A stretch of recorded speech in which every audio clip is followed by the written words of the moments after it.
250 kilometers of double-walled razor wire, flanking a dedicated electric fence. South African National Defence Force patrols. This is the South Africa-Zimbabwe frontier. The fence, erected by South African authorities, is designed to keep out illegal Zimbabwean migrants.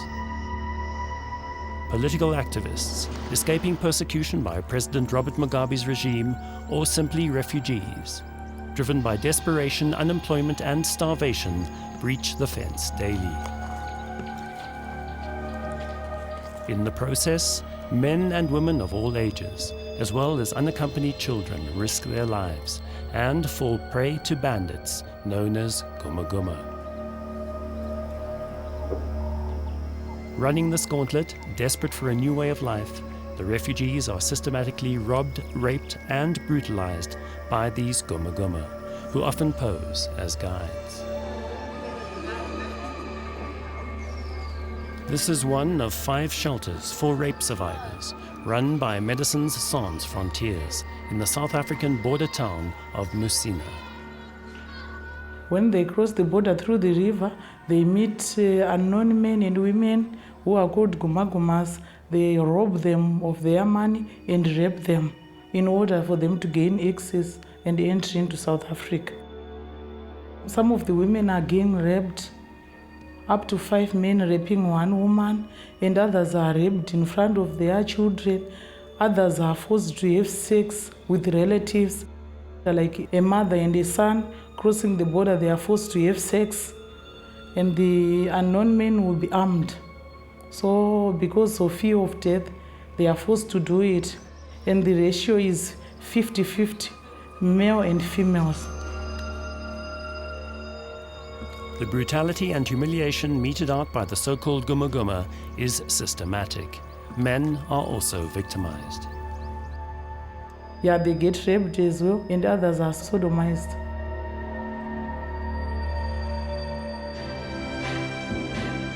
The origins of Zimbabwean society as we know it today can be traced back to the arrival of the pioneering British colonizers, led by empire builder Cecil John Rhodes in 1889.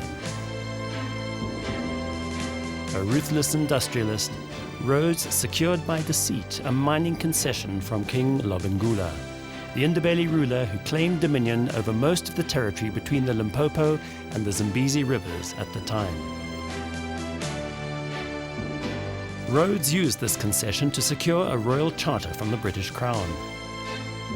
This enabled Rhodes to establish a settler state in Mashonaland, ruled by his British South Africa Company.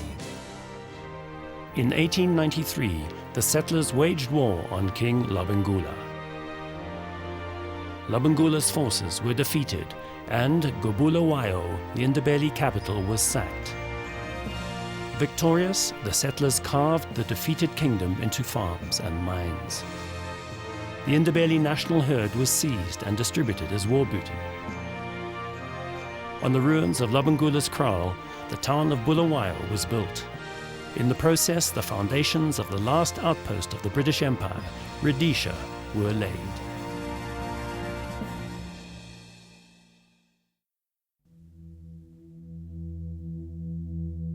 It was the age of empire, when Britain ruled supreme. It was also the era of the horse. In the colonies, troops were mobilized on horseback. Transport was by grace of the horse. As with cricket, thoroughbred horse racing was an integral part of British life in the colonies. Well, I think we all grew up with the idea that excellence resided in Britain.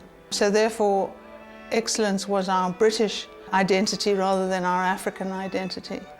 To this day, I have this huge respect for things British because it was drummed into me as a child. It's a sort of insidious process of the values that you imbibe. And if you look at Mugabe today, he grew up in a very imperialist institution, the Catholic Church. From a tiny little boy, his father basically abandoned the family when he was 10 years old. And his surrogate father, who was an Anglo-Irish priest, Father O'Hay. And so, in addition to this colonial idea that all things British were by definition superior. Here was Robert Mugabe, this young, impressionable, very sensitive child, very shy child, didn't deal well with other kids, who imbibed, in addition, the values of a white and rather wealthy, partly British surrogate father. One of the very obvious aspects of Mugabe's Britishness is this very characteristic stiff upper lip approach. When he went to prison, he manifested a lot of aspects of that Britishness. He got 6 of his 7 degrees while he was in prison for only 11 years, which tells you how much time he spent with his nose in a book in this sort of isolated kind of way, rather than talking to people as, for example, Mandela did. When he came out of prison, he was interviewed by various people, and he insisted that he was not bitter. And he referred to his time in prison as having been a power strategy. But his only child died while he was in prison, and he furthermore wasn't allowed to attend the burial. He likes to wear these very sartorially elegant suits, which used to be made in Savile Row in London, of course, and wonderful shirts, but also this beautiful hand-embroidered collar. When he held his first cabinet meeting, way back in 1980, when he was first elected to office, they had arrived in Hawaiian shirts and Mao Zedong jackets and camouflage kit.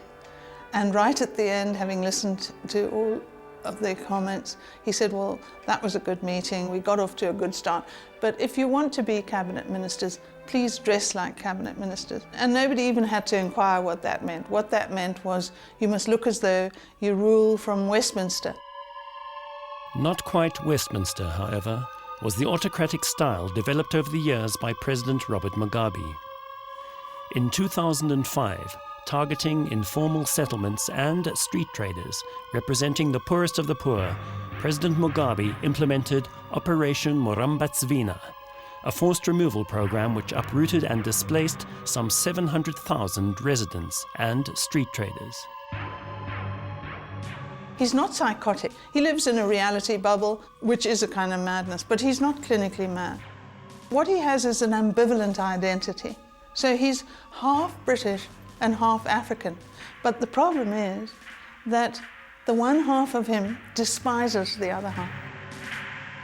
This is why he's able to conduct an operation that was called Murambatsvina, when he suddenly just swept people off the streets. Like the British king, he drove along in his Rolls Royce and saw all this mess on the streets and said, clear it away.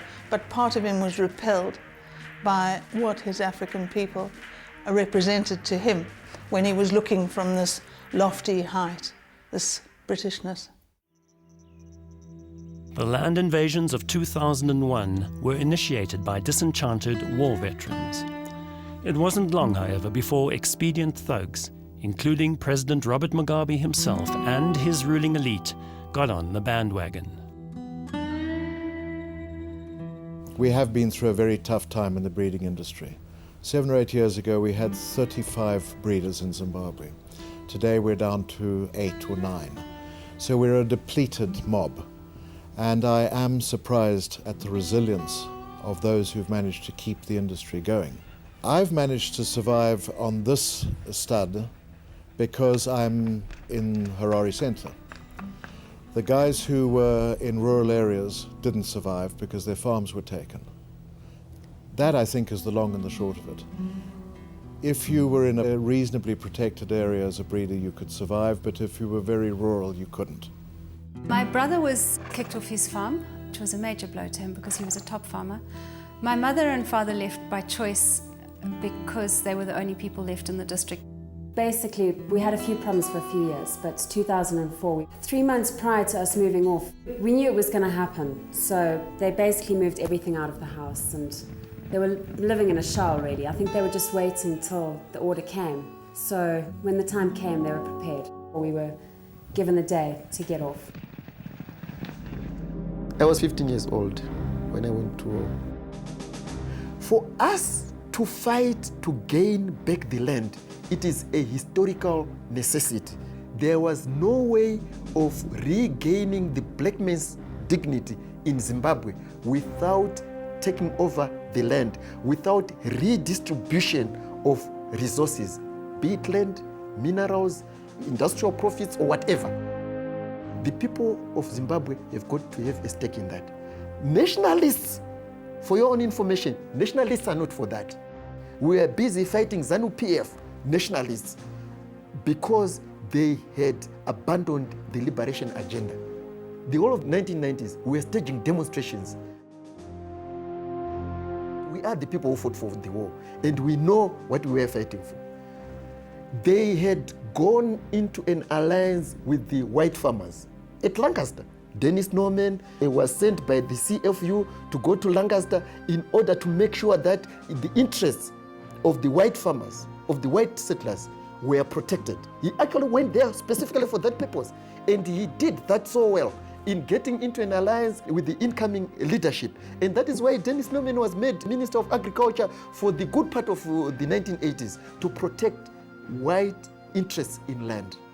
We saw this. We knew this was going to erupt at one other time. And we knew we were going to reorganize ourselves for that. This is what we were fighting for. And it was not anyone who sent us to do that. Look, I think a lot of people do harbour bitterness, especially the farmers that were very successful and were given 24 hours to leave their farms. But I feel living in this country, you can't dwell on that sort of thing. Wherever you are, you can get dished out a bad blow and you've just actually got to deal with it. My parents are retired now and they have a lovely property in Borrowdale, so they're very happy and they're very supportive of the stable. And my brother, he's just got on with it. Everything that's happened in the past has had an effect on all of us, and whatever your perspective is of which side of the fence you may swing, it's affected every single one of us. And I can't help but feel, coming back to this country after so many times over all these years, I can't help but feel that we're nearing the winning post in this country now. We're about the 200-meter mark. We need to pull out the stick and put the blinkers on, but we will get there. And from then onwards, I'm hoping that we'll all be in the winner's circle.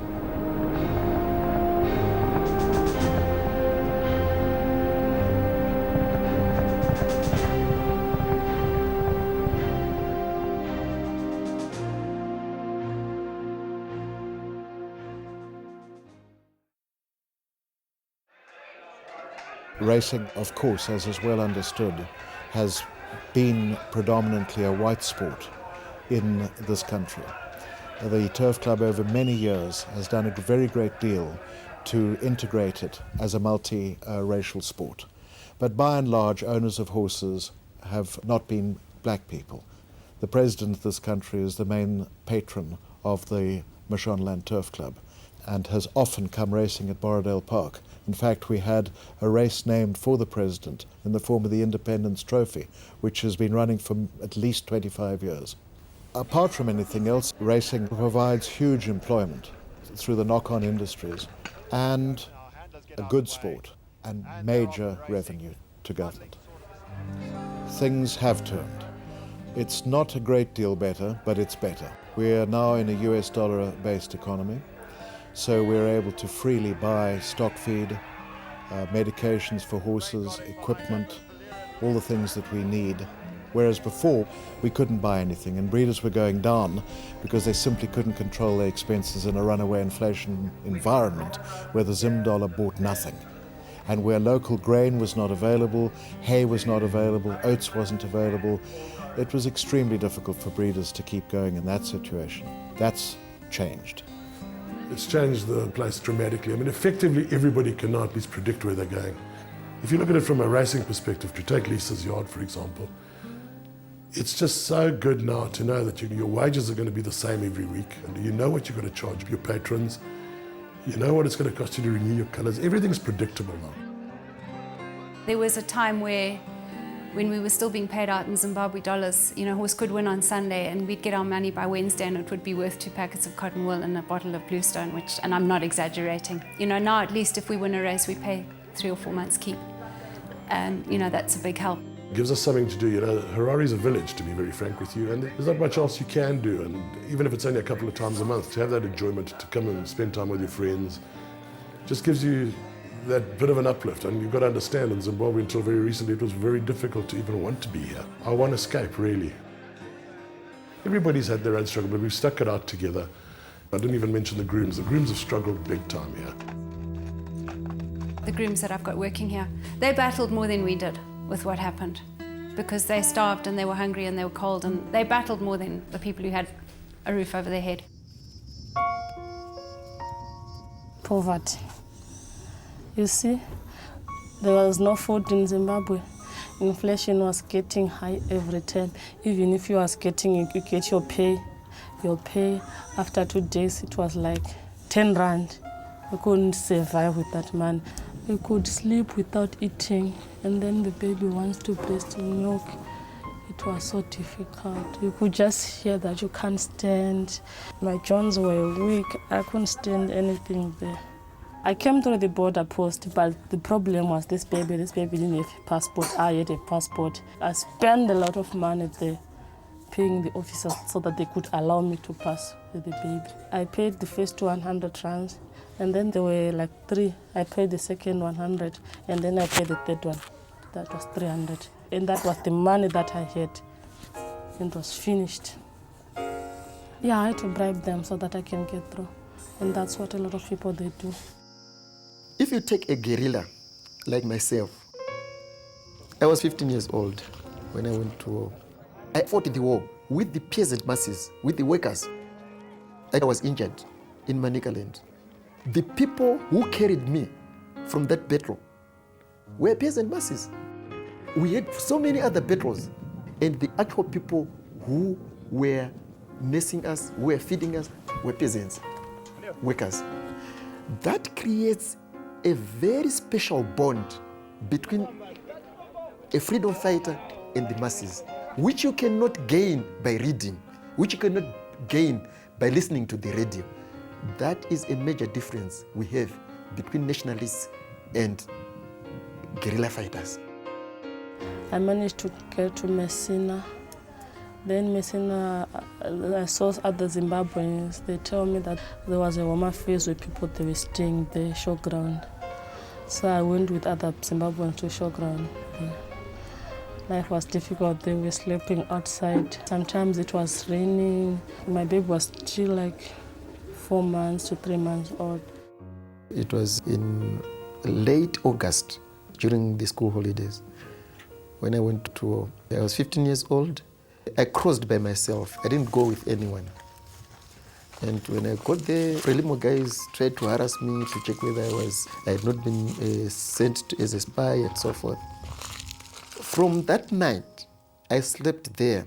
That is when I discovered that this is going to be a tough life. When I got to Junda, there were about 1,000 and something to 2,000 people, recruits there. That is when we started to experience hunger. There was not enough food.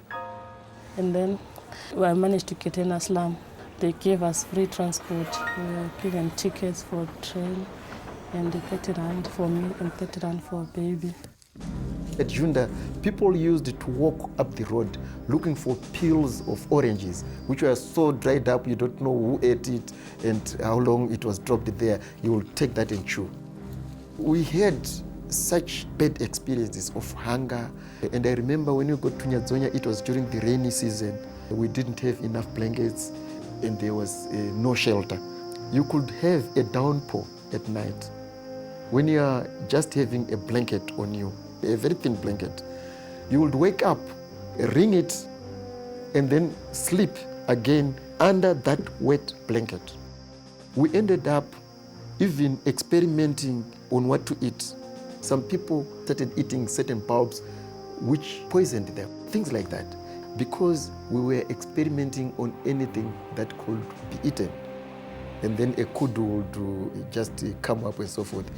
It could be caught, it could be torn apart, it could be eaten without fire, without a knife, nothing, just to survive. So the other Zimbabweans who came first, they were waiting for the ones who came in, so they took us to the church at Methodist. So the church was full, very full, you see. Like you're a newcomer at a place, you don't know anything. It was very difficult. Could only manage a small place like this to sleep with a baby. I thank God because when I got job back, I only had 60 rand. So you know, people here, they helped us a lot. They gave us clothes, they gave us money, food. So it was easy for us. I think people of South Africa were just passing. They gave us a lot of things. When I saw the direction we've taken, we are not definitely going to have a success of a revolution in Zimbabwe. I just said, okay, it will come a time when the Zimbabwean society will be ripe enough for a revolution. That is when they will realize that, okay, something went wrong somewhere along the way during the course of the war. Right? So at independence, yes, I was happy because the war had ended. I was also happy because at least it was not the same as having the Smith regime in power. That at least we had gained political independence. Yeah? But it was very clear to me that political independence itself is not what we were fighting for. Rhodes' British South Africa Company ruled for 34 years, from 1889 to 1923. A referendum in 1922 finally laid to rest, once and for all, Rhodes' vision of Rhodesia being part of a union with South Africa extending from Cape to Cairo. In 1923, Southern Rhodesia was formally annexed to the British Crown. 4 years earlier, on the 8th of April 1919, Ian Douglas Smith was born. Within 4 decades, Ian Smith would be the man to take Southern Rhodesia to white minority rule. In the meantime, the stage was being set. In 1926, compulsory military service for all young white males was introduced. The Land Apportionment Act of 1931 formally divided the land, allocating choice agricultural land to whites, the inferior remnants to blacks. Blacks were further barred from renting or owning houses and business premises in any urban centre or town. On the 13th of April 1964, Ian Smith became Prime Minister of the British self-governing colony of Southern Rhodesia. On taking office, Smith announced there would be no repeal of the Land Apportionment Act. He further went on to pronounce that there would be no black majority rule in my lifetime, to which he subsequently added, or in my children's lifetime. In 1964, Robert Mugabe, Joshua Nkomo, and some 150 other leaders of the black liberation movements were detained and banned. Robert Mugabe would not see the light of day for the next 11 years. Whites had been fed a huge amount of propaganda. You know, individual white Zimbabweans were no more evil than thee or me. I mean, my father, who was a racist, was a lovely man. But people imbibe fear. My father was one of those people. Just about everybody I was related to were racists. White people they lived in this environment of fear and fear of terrorism. So very few whites were of any other mind. They felt that there would be purely chaos if black people took over the running of a country, and they determined by all possible means to prevent that from happening. And they were harsh, yes, they were very harsh. On the 11th of November 1965, Ian Smith declared UDI. With this illegal unilateral declaration of independence, Southern Rhodesia separated from the United Kingdom, and Ian Smith became the first Prime Minister of the new Rhodesia. Now, I remember being at Churchill School in my blazer and tie and being told to go to the school hall at 12 o'clock to be told that the country had declared UDI. I had no idea what that was. I thought it was running in the 4th at Borrowdale on Saturday. A year later, in 1966, Robert Mugabe's only son, the 3-year-old Namo, passed away. Mugabe, incarcerated by the Smith regime, was denied permission to attend the funeral.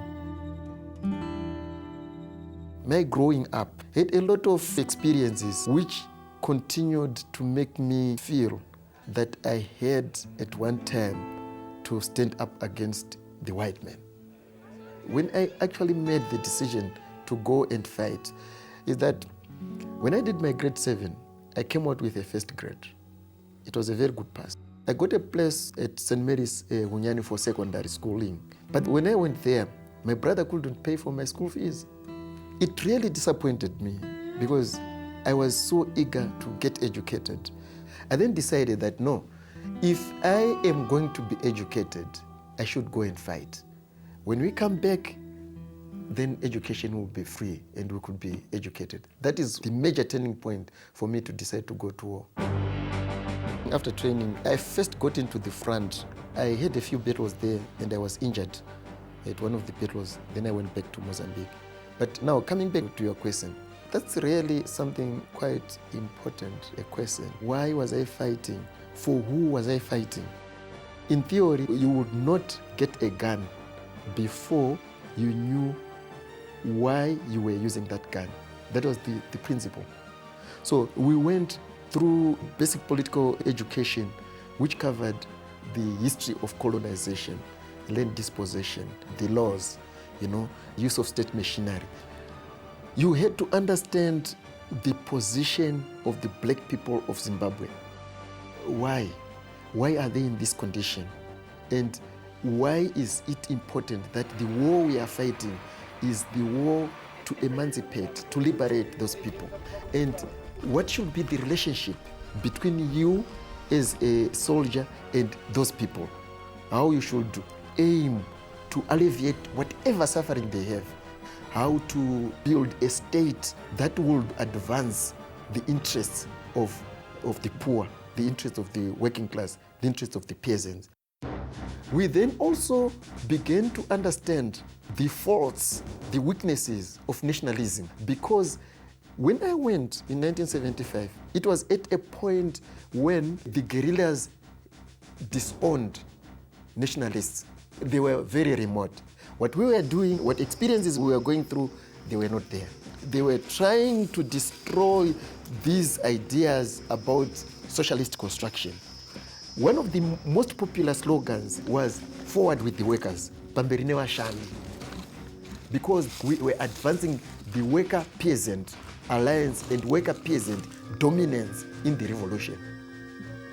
The rule was that we are no longer going to say forward with any person, forward with any mortal being, because we have seen that people change. A person can be revolutionary today, tomorrow is a traitor, is a reactionary.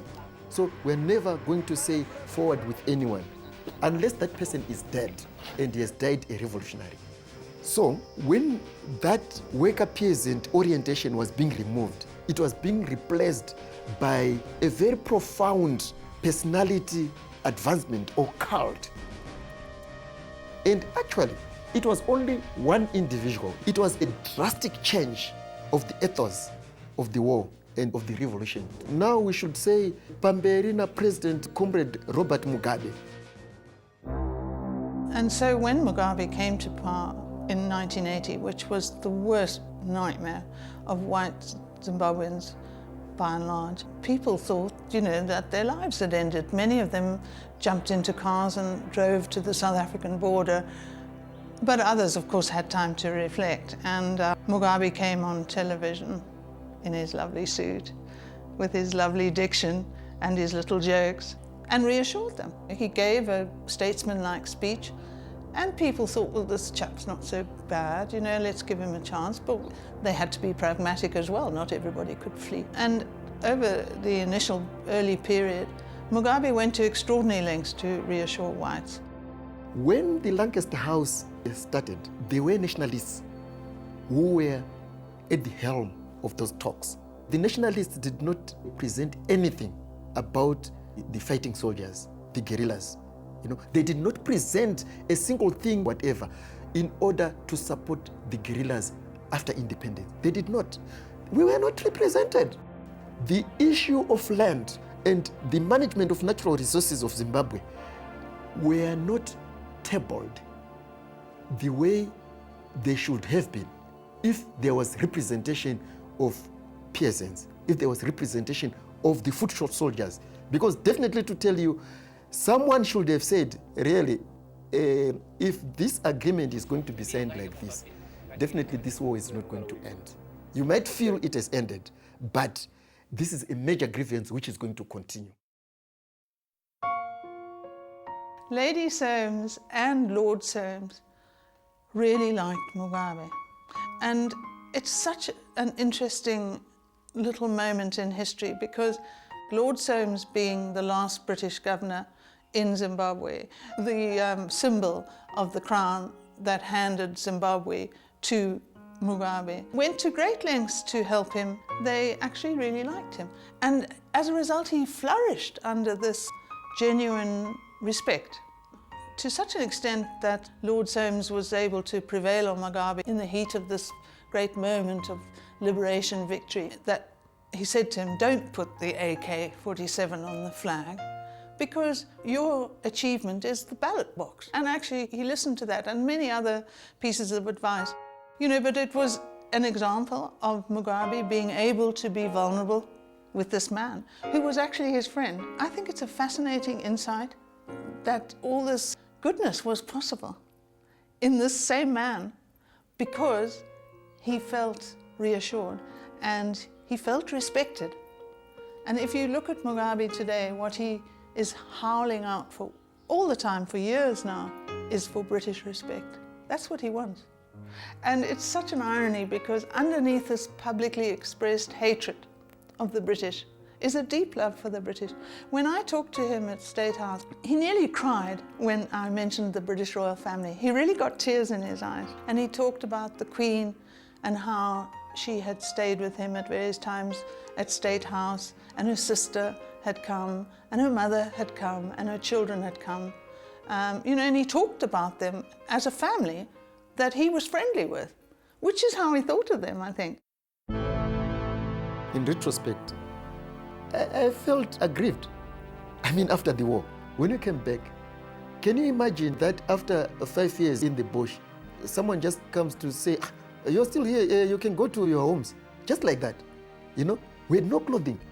We had not even anything. The things which we were given in assembly points were, I think, a pair of trousers, a shirt, a toothbrush, and a toothpaste, not even shoes. I was injured in Manicaland. I still have the bullet in my body.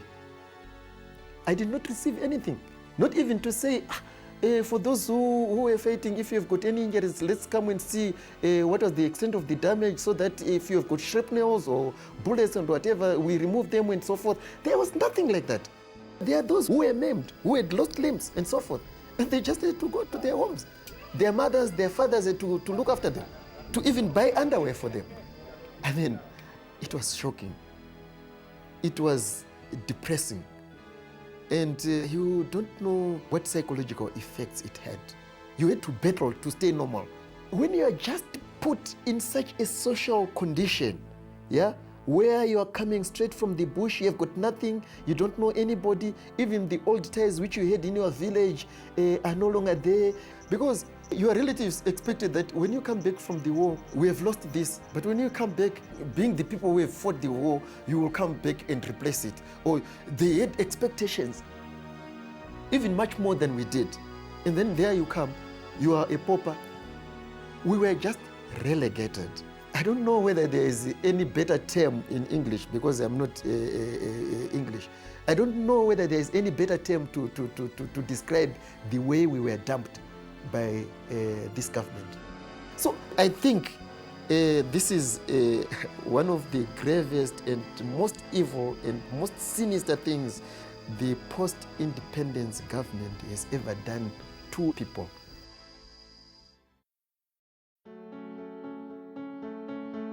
The South Africans were very nervous of Mugabe being in charge on a country on their northern border. They didn't want a successful black leader on their borders because it would send out a message that this was possible.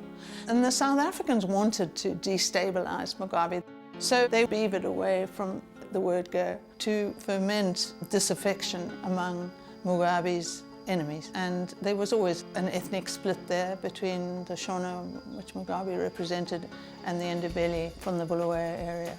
And South Africa went to great lengths to help to destabilize a situation that was already unstable between those two groups. What we know, of course, is that Mugabe overreacted to this provocation that was backed by South Africa and went on the rampage and killed an awful lot of Ndebele. The estimates are between 8,000 and 20,000 people. One doesn't excuse that, obviously, but the fact is South Africa was involved in that, which people choose not to remember, in the process of demonizing Mugabe. In terms of the Lancaster House Agreement, that there was to be an election after 5 years. 5 years in, the whites had nothing to complain about. If they'd been more reflective, which they certainly weren't, they would have realized that they should have backed Mugabe and encouraged him rather than opposing him. But the whites voted racially against him. And there's absolutely no doubt that they did do that because they were arrogant. And they thought, oh gosh, he's turned into a pussycat. Let's vote for Ian Smith again. And Ian Smith shouldn't have been there. It was absurd, really, that Ian Smith had presented himself as an option for the whites. He should have gone to ground. It was a fatal move. It was a betrayal, and Mugabe was deeply resentful. He was hurt, and he was angry from that moment on. Enraged at the betrayal by an ungrateful white constituency, for the embattled Robert Mugabe 5 years later, there was worse to come. This time it was the new incoming Labour government in Britain who hung Mugabe out to dry. In the decades since independence, land reform had been slow.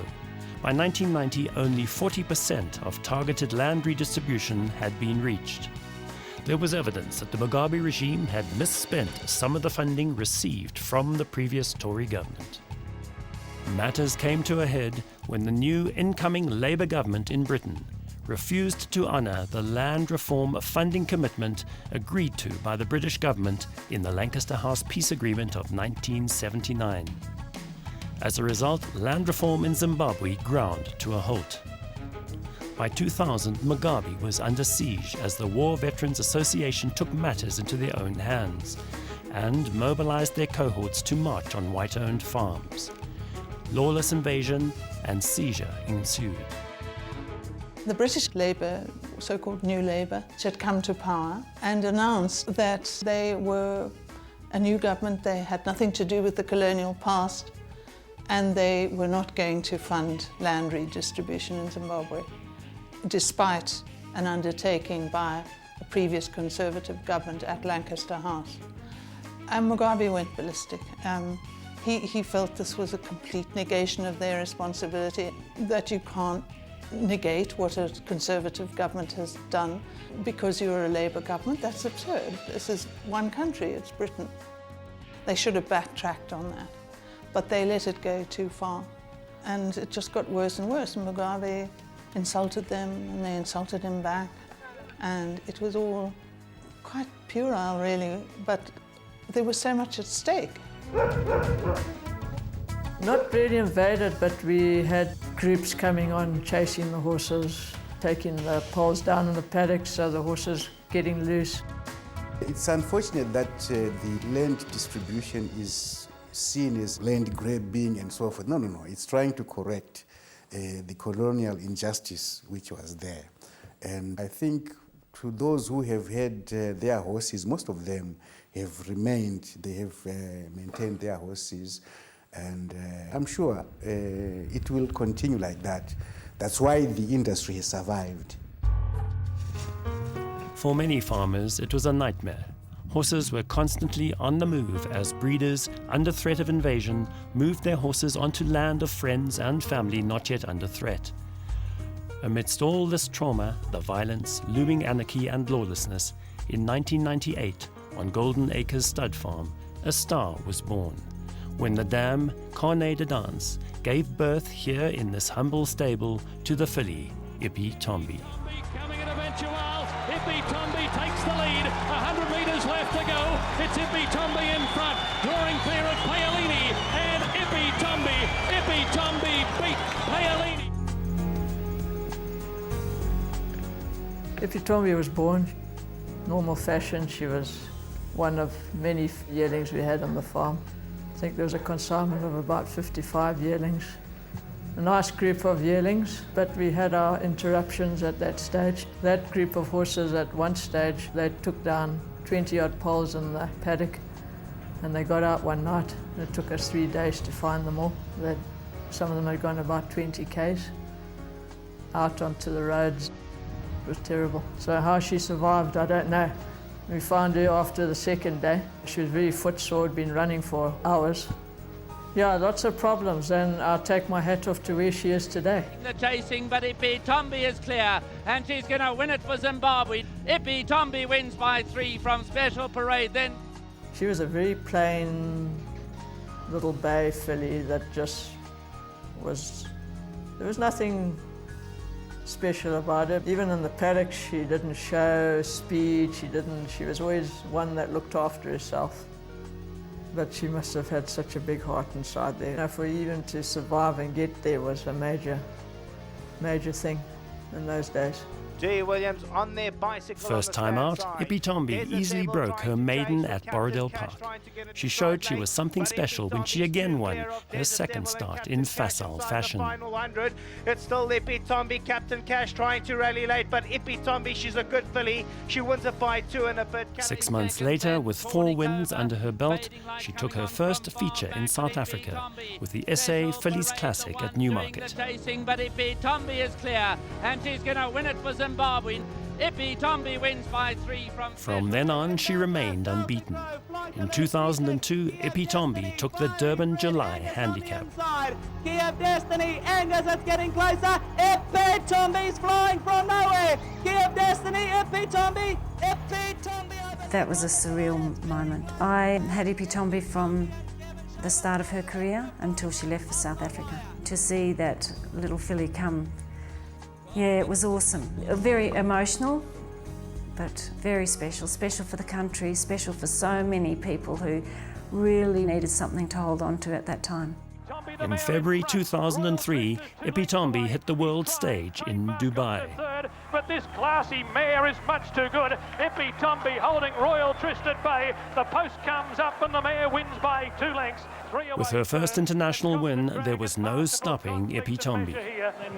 Taking on the world, her second international victory in the Dubai Duty-Free Stakes on the 29th of March 2003 became the highlight of her illustrious career. In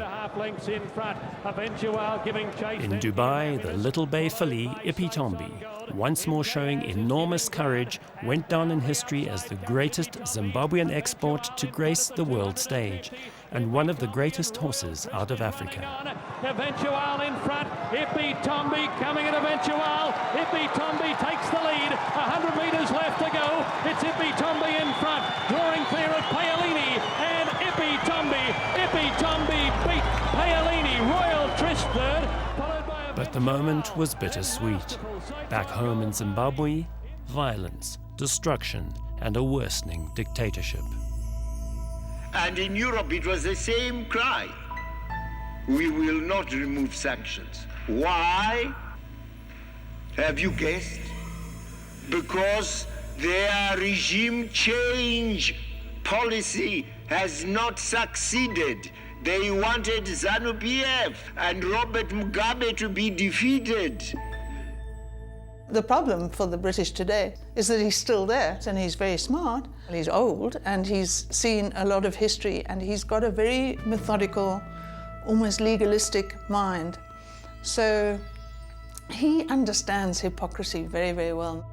One of the reasons he's been so successful at playing his own propaganda in Africa is he constantly points to Western hypocrisy, which of course is true. We will not lift sanctions, they said, and we will not give you money, except the little pieces of silver for cholera and humanitarian aid. A lot of what Mugabe says is true. So to humiliate him constantly, to belittle him, is just counterproductive. I suspect a lot of it is for the British themselves. Their post-colonial history is quite unacknowledged. Mugabe is a really inconvenient embodiment of everything that they really would rather not remember. And Africa remembers colonialism because it wants to remember it, and the British forget it because they need to forget it. So there's this antipathy which is played out so overtly in this relationship between Mugabe and Britain. It's one of the reasons he's so applauded in Africa.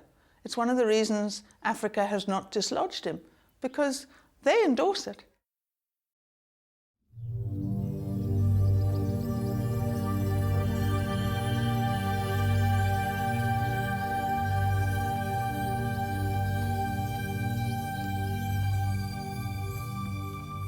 They are told in Zim that when you come to South Africa, it's a greener pasture. You get a job, life is easy, which is not true. As soon as they cross the river, some of them are robbed. If they are girls, they are raped, and some are killed. Most of the undocumented women who cross through the river, they encounter with these called gumagumas, and they are raped, they are abused, sexually abused. And they don't want to talk to expose this because they are exposed to a danger of being deported back home if they report it to the police. And they stay hidden in the communities that they integrate into without exposing what is really happening. To escape detection, many migrants, having run the grueling cross-border gauntlet, find seasonal casual employment as farm laborers. As part of their ministry to the vulnerable, Médecins Sans Frontières set up weekly mobile clinics on the border farms stretching out from the Messina district. Primary health care, tuberculosis treatment, HIV testing, and the rollout of ARVs is the primary focus. The response from the community has been positive. People are eager to be tested. If put onto an ARV regime, generally speaking, they adopt it responsibly and follow through with regular visits to the clinic and sessions with the counsellors. When the season ends, some migrants return to Zimbabwe, while most make their way deeper into South Africa. Then, as they come to this place, the economic hardships, accommodation, and they cannot fend for themselves. They become street people, some of them. Some of them survive on begging on the streets. We have experienced people, human trafficking also. Some of them are being sold for sex workers to some people. Children are being offered sex jobs with the older people. I can't tell you how many grown men would come into this office and they would just weep because they're already traumatized, some of them because of torture, some of them because of humiliation, some of them because they've been threatened, their lives, and they've been told, get out, by family members. They arrive with the little that they have, and that's all dispossessed by criminals. Certificates, clothes, money, suitcase, and literally arrive here with the clothes on their back. People who arrive here, it's an open door. The church has opened its doors to the people who are homeless, not only Zimbabweans, but to multinational, even South Africans who migrate from other rural areas to come to the inner city. The church opens its door, they go to the bishop's office, they are interviewed by the bishop. There's a database that is captured. Where are you coming from, the skills that you've got, because it might rise up that there is a job offer.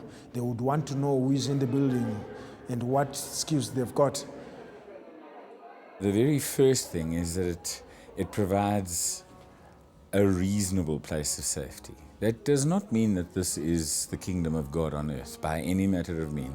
I want to tell you that every single social malady that we face as a society globally, at some point or another, will find itself here. Of course, you can say to me, you know, how can you open the church to this kind of violation and vulnerability? You know, where do they go? You know, my sense is not that there is a wide open door somewhere in the city that is beckoning hope and healing to people who are really traumatized and vulnerable already, you know.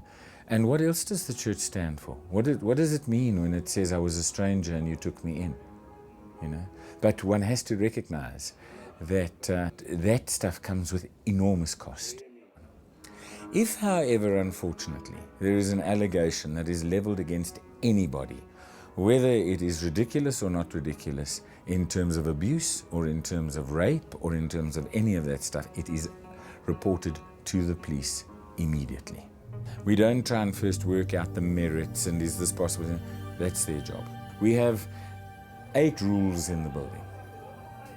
No smoking, especially of dacha in the building. No drinking in or out of the building. Friday and Saturday nights here is a nightmare. We've had 2 murders in the building. Both those murders have related to alcohol.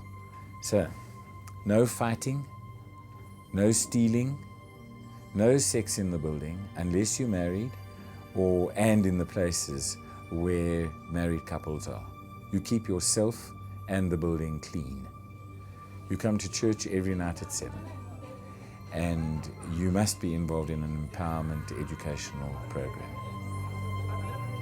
At times of extreme crisis, the Central Methodist Church has accommodated up to 3,500 refugees at a time. But the vision is not to set up a permanent shelter. The church is a temporary place of refuge. Here, people can heal their wounds and find support and affirmation to get back on their feet, learn skills, find jobs, and assimilate back into the broader community. It's a daunting undertaking, but through the management of the skills database compiled by Paul Verreyn, many have been placed in the job market. To guard against exploitation, the job placements are done in consultation with the Labour Department and the CCMA. The church has also set up many partnerships. The Solidarity Peace Trust supplies meals to inhabitants 3 days a week, as well as at least 1 meal every day for children. Médecins Sans Frontières run the clinic, as well as an HIV home-based care program, with resident ART maintenance health worker. The Committee for the Study of Violence and Reconciliation, the Centre for Torture Victims, UNICEF, and the Department of Social Development are all partners in this Central Methodist Church vision. In the building itself, there is a registered school, Adult Basic Education and Training Center, computer laboratory, karate, reading, and chess clubs. Franco-African residents give French lessons. In return, they are taught English. Every square meter of space is utilized. Downstairs is a daycare center and the Flock preschool. The rules of the buildings in this place is that you've got to be involved in an educational program as soon as you integrate into this society. Be it you teach, you go to school, to college, or you do both. So essentially, it's a place which tries to say to people, we really want you to take yourself seriously. And we want you to come to the place where you can, in actual fact, self-actualize. And hopefully be able to get onto your feet, able to feed your family, able to clothe them, educate them, and take them the next step of the road. So, because, you know, dependence is a far more pernicious prison than a prison. There's no bar, there's no security soldier, there's no gun, there's nothing that intimidates you into silence. It's your own brain that keeps you imprisoned on a step or sitting in the sun, going nowhere. And it's that stuff that we've got to struggle against.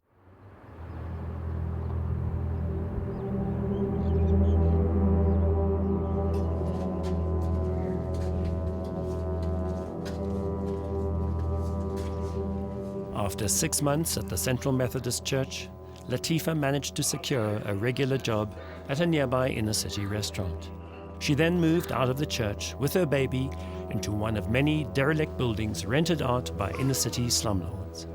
Her home is now a bare, cold and damp, concrete-walled sub-basement space, that she shares with a friend and their 2-year-old babies. After a dispute between tenants and landlord, all services, including electricity and water, were cut off. When I went to stay there, they said parent, we parent.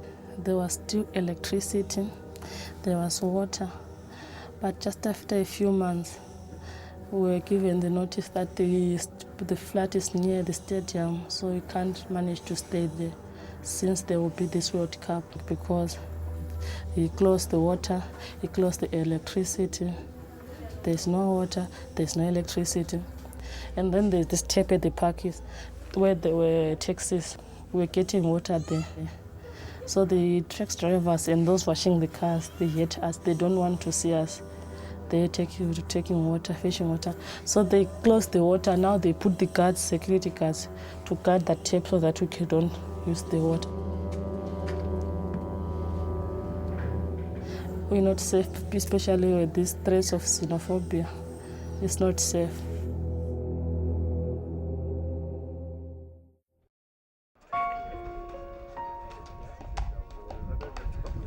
Back in Zimbabwe, life goes on.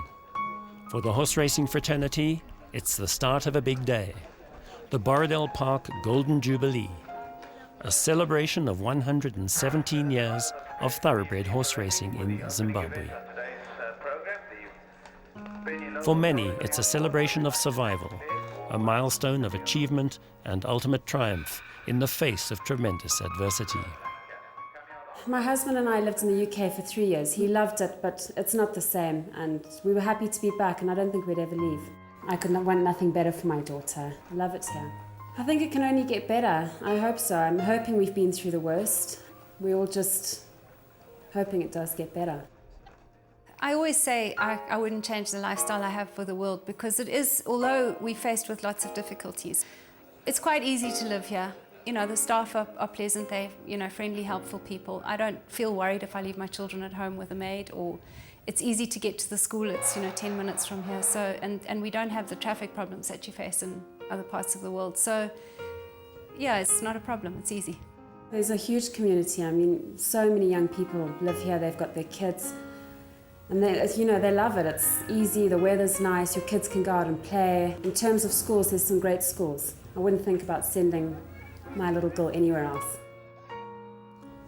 No, I've never thought of leaving Zimbabwe because it is my home and it's been good to me. I was determined to keep going, and I have been having horses racing for many, many, many years. And I've got 10 in training at the moment with different trainers. So every race meeting I do have runners, which give me great pleasure. So Zimbabwe, I hope, will see me through. I'm now over 80 years of age, and I feel that I shall enjoy the rest of my time here. Preparing for the big day is trainer Kirk Swanson. Kirk Swanson's family was one of those who lost their farm during the notorious land invasions. Unable to continue farming, picking up the pieces of his life, Kirk worked for many years as an assistant trainer. In August 2003, he started his own yard. A year later, he took the Trainers' Championship for the 2004-2005 season. With him this morning is jockey Kevin Derere. Born in Zimbabwe, Kevin rides in both Harare and South Africa. Up from Johannesburg for today's big meeting, Kevin is now a regular rider for the Kirk Swanson yard.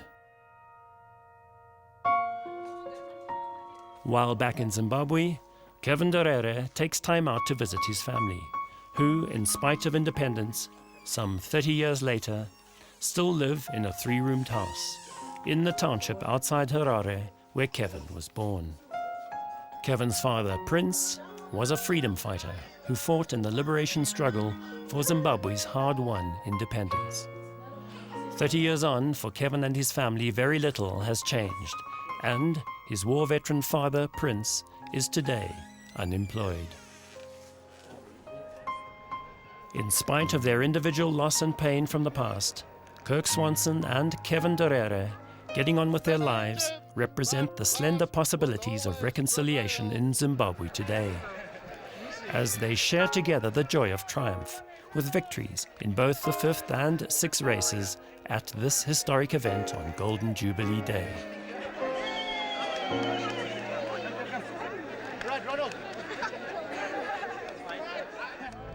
In contrast, for many others, there can be no reconciliation without restitution. For them, the pain of the past still runs very deep. We have got white people here who are now even making fools of us. They're saying, if we knew that this is what you were fighting for, we never would have even fought you. We should have let you take the country. Because we have our wealth, we are enjoying even much better. How infuriating. I have got guys who died in my hands, and this is not fictitious. You know, at Dengu village in Bindura there, a friend of mine, Chitepo Tsigauke from Chipinga, died in my hands. And his last words was, Robson, I'm losing my breath. Pamberine Hondo, comrade, you know? He died in my hands. You know, what was he fighting for? For the white man to enjoy like he was doing?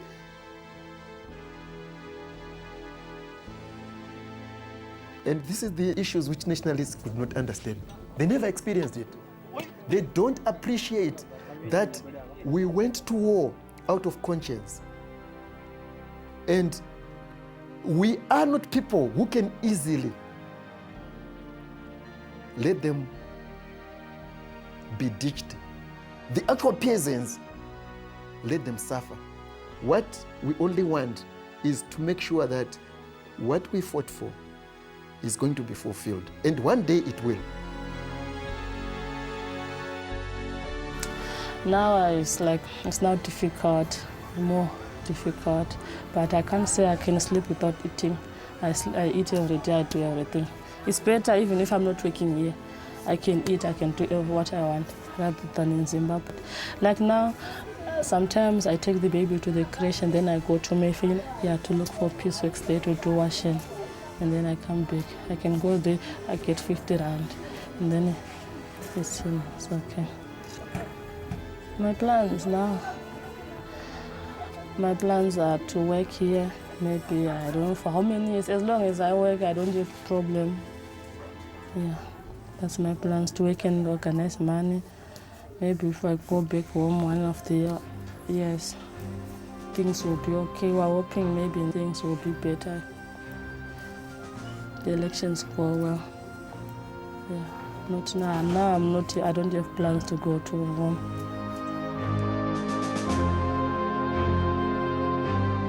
Mugabe's still there, and he may well not go anywhere for a long time because his mother died when she was nearly 100. He can get a lot nastier. Mugabe's not going to stop. Mugabe won't be persuaded to step down. He's a narcissistic man who cares only about himself. And again, you need to take that into account if you want an outcome which is favourable to the Zimbabwean people. There are smarter ways to deal with Mugabe, I think, than to humiliate him, because he just comes back boxing and fighting, and the people who suffer are ordinary Zimbabweans. You know, the need for Britain to talk to Mugabe remains, even though the opportunity passed a long time ago. I think it's still worth stating whenever one can that it would be a good idea to go and talk to him, because I think the British have influence with Mugabe, whereas nobody else does.